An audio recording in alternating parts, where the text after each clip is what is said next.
In 1971, two NASA astronauts crouched on a dead gray stretch of rock in northern Ontario, turning stones over in their hands, rehearsing the same slow moves and radio calls they would use on the surface of the moon. The cameras strapped to their chests were the same model they would carry into space, but this was not a film set, and it was not the moon.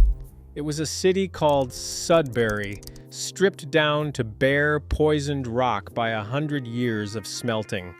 The ground was so black and so lifeless that NASA chose it to rehearse for another world.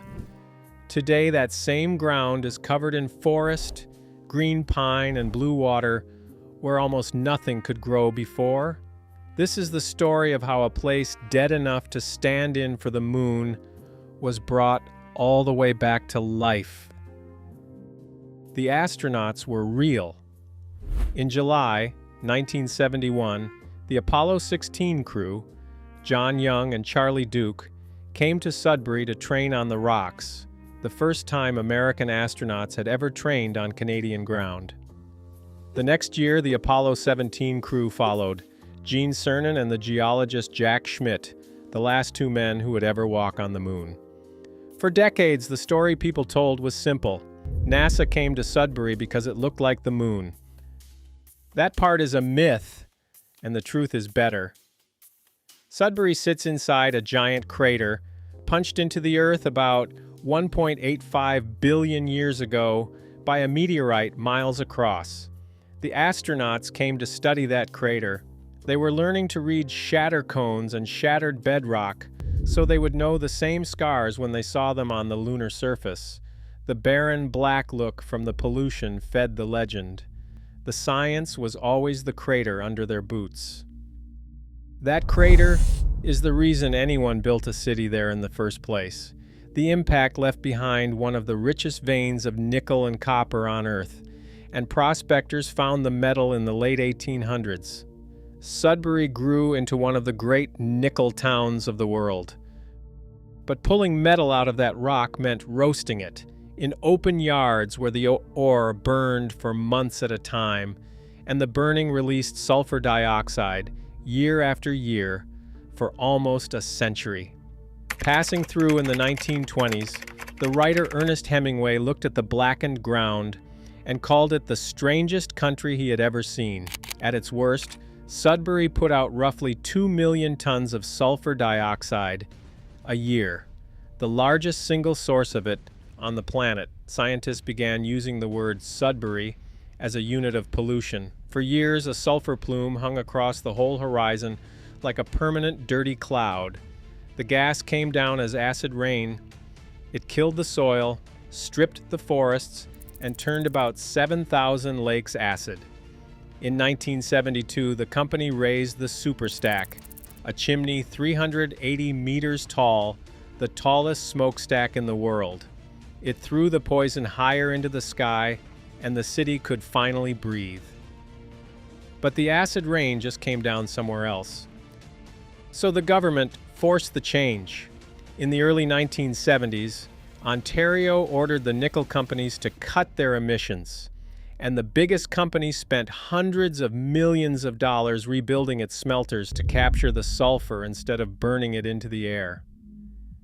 That cleaned the sky, but the ground was still dead, the soil too acid for a single seed to take hold. So scientists worked out a recipe. Spread crushed limestone to pull the acid out of the dirt, then grass to hold it, then trees. And a strange convoy started rolling out across the Black Hills, trucks dropping white limestone by the ton. Behind the lime came the grass seed, and behind the seed came tree seedlings planted by hand, not by a corporation, but by the people of Sudbury. Out-of-work miners, school children, student volunteers bent over the bare rock with bags of saplings on their backs.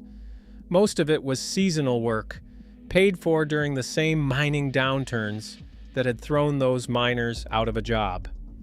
Over the decades that followed, they limed more than 3,500 hectares and planted more than 9 million trees, one slope at a time.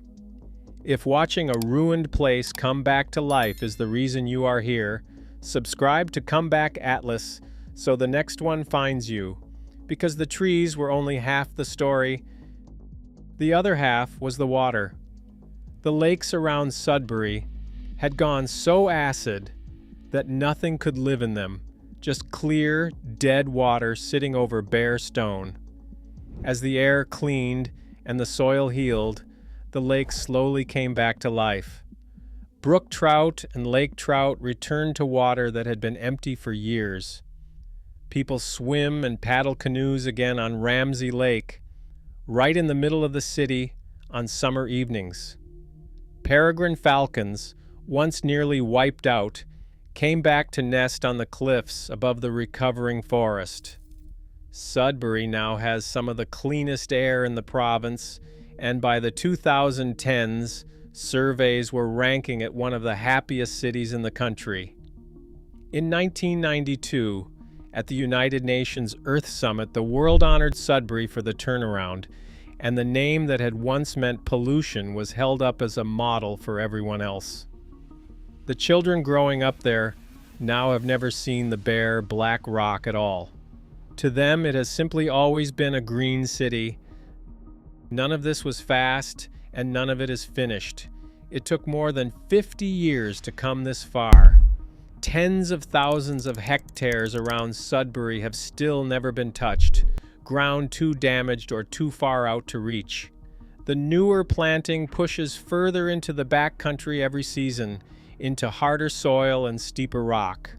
The people who started this work as young volunteers are gray now, and some of the trees they put in the ground stand taller than the houses. The moonscape is mostly gone. The repair bill is still open, and here's the full circle. The same ancient crater that made Sudbury rich enough to mine, then barren enough to look like the moon, is the exact thing NASA actually came there to study. The meteorite scar, now buried under living forest. When John Young finally stood on the real moon in 1972, he bent down, picked up a piece of lunar rock, turned it over, and radioed back to Houston that it looked just like Sudbury. A man standing on the moon reminded of a poisoned city in Canada. The dead gray ground that taught two crews how to read another world is green again. The crater is still down in there. The trees just grew over it. Sudbury is proof that the worst damage we do is not always permanent, that some places we write off as dead can be brought the whole way back. Subscribe to Comeback Atlas, and next time we will stand on the banks of a river so polluted it once caught fire and walk it back to life.